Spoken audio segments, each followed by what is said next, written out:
Hello, yeah. In this video, I want to show you how to visualize missing data in longitudinal data sets using R.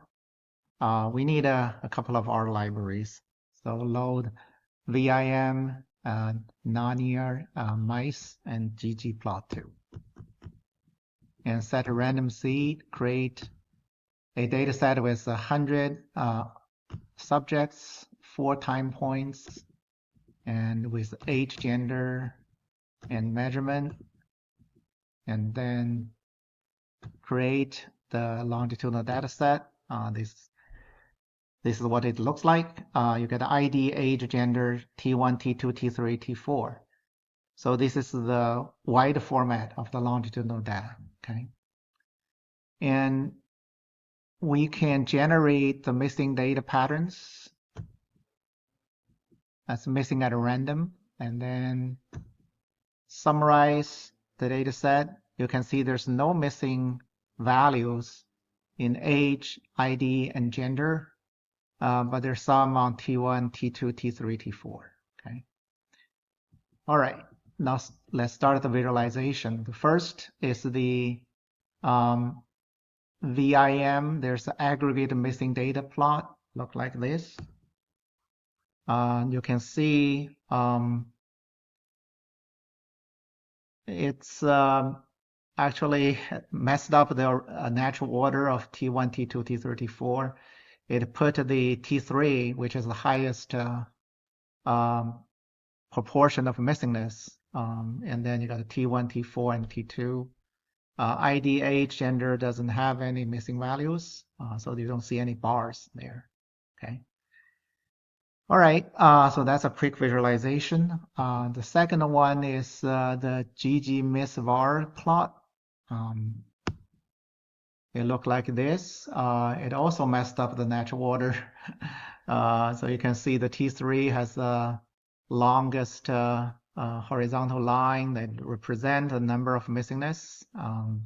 So give you some idea about the number of frequency of missingness. Okay. And then from mice, we have the MD dot pattern, the missing data pattern. And we'll use this little trick here, the rotate dot names equal to true. You can see the variable names are rotated, and this is going to be very convenient when you have variable names that are long. Okay. You know, the MD.pattern function, the group missing data patterns into different missing data patterns. Okay. And you can see it also gives you a the missing data matrix. You can see there, and with the count of missing values in each variable. It's not really focusing on individual observations, but the group observations based on the same missing data pattern. Okay, so that's also very convenient. Okay, the next one is the matrix plot from VIM, and this look like that. So the red color, represent missing values, and the black colors are observed values. Green colors are also observed values, but maybe with low values. Mostly these are numerical values. And if you have the color shades are on the gradient scale, and I think the lighter the lower the value. Okay. So in this plot, you can see it's a T1, T2, T3, T4 on the x-axis. The y-axis are the index of the observations. So this plot does give you missing data pattern on the individuals. Okay.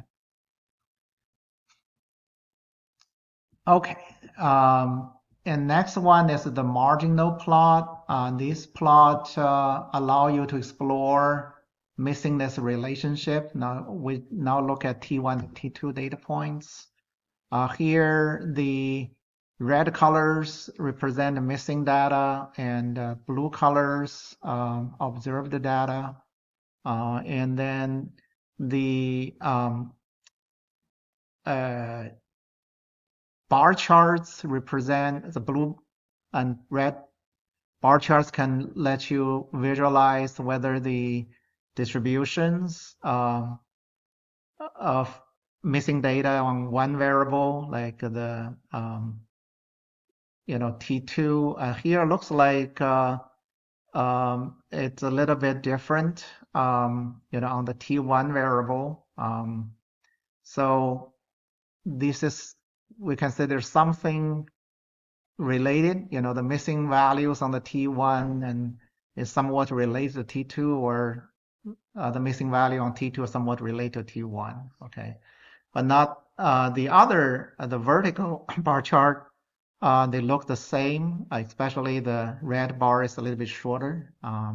So there's some difference, but not as obvious as the one shown by the horizontal bar chart. Okay.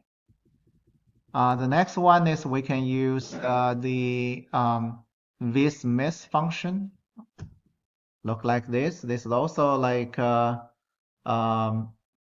heat map, but not very colorful. So the dark color, the black colors are missing. It also tells you the percentage of missing, and the gray colors are present. So also tell you 89.4% are not missing. Okay.